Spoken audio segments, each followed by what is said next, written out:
Magandang hapon mga kabay. Ito na po yung panglima mga kabay na heat gun. Ayan, liter A. Ayan, 39080. Ayan. Ganun din mga kabay. Hindi rin siya gumana. Ayan. Ayan, wala po. So bubuksan natin mga kabay kung ano sira. So ayan mga kabay, nabuksan ko na natin. Tingnan natin bakit ayaw niya gumana. Buksan nga natin dito.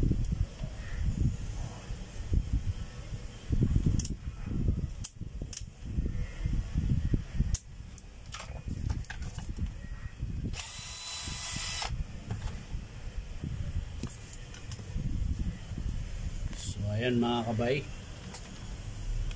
tinanggal ko na yung nakalasin natin ito mga kabay. Titingnan natin kung baka putol na naman mga kabay.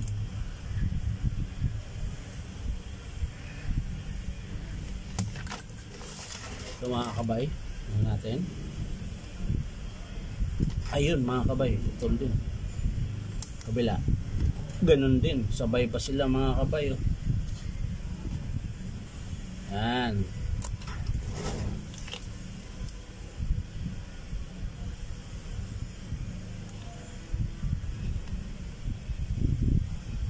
So yan mga kabay, sana po gumagana ito para mabawasan yung pumutok. Ayan dito mga kabay. Ayan.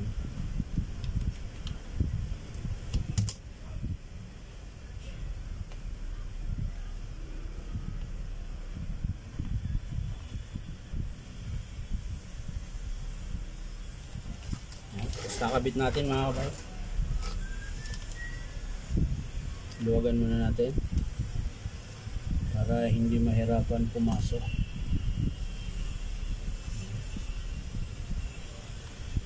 Sa kabila din mga kabay, ganun din. Ayan. Ayan. Higpitan na natin mga kabay.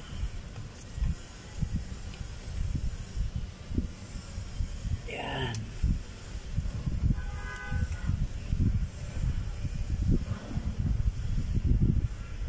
Ayan.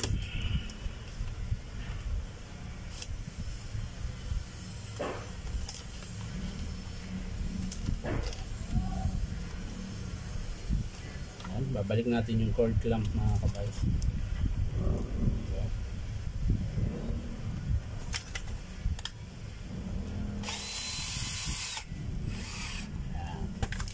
Tapos titesting natin mga kabay kung meron siyang init na hindi na siya ng lamig mga kabay. Saksak natin on. Yun mga kabay,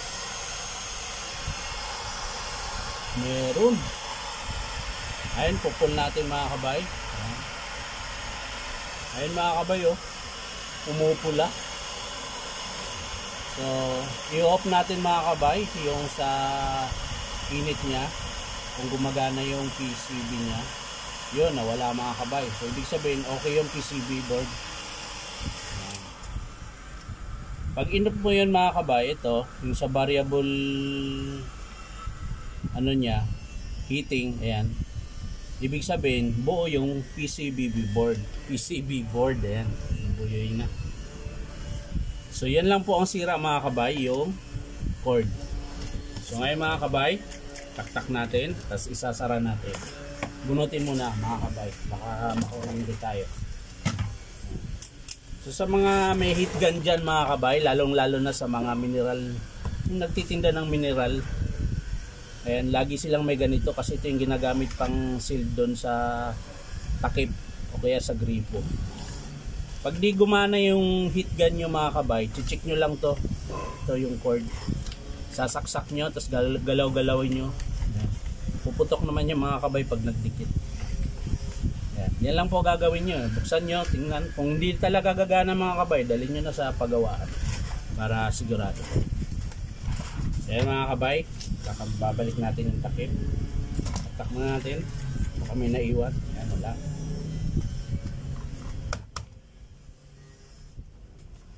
Yan.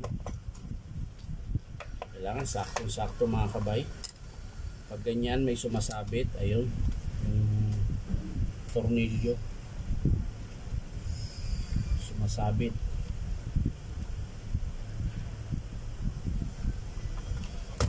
Yan, wala na. So yan, kakabit na natin mga kabay. Kakabit na natin ang kanyang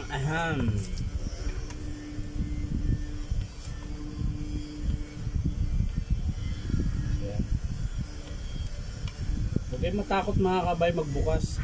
Kung halimbawa sarili nyo naman, hindi naman sa kumpanya, kung sa inyo lang, tingnan nyo rin kung kaya nyong magawa.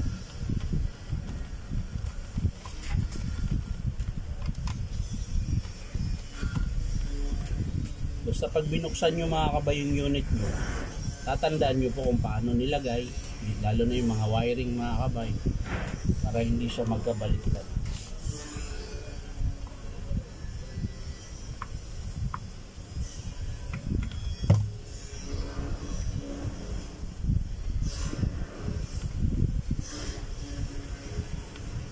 So ayan mga kabay, testing natin ulit mga kabay kung okay. Muna natin testing, i-off muna natin yung heating element. Ayan, naka-off yan.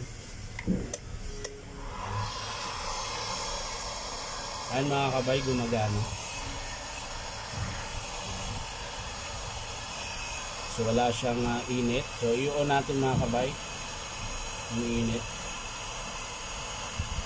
Yun. Yan, meron mga kabay oh. Diba? Meron siya.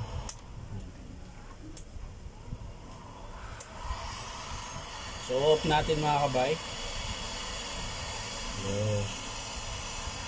Nakapansin ko lang dito mga kabay, yung 1 nya, ayan, sobrang bagal.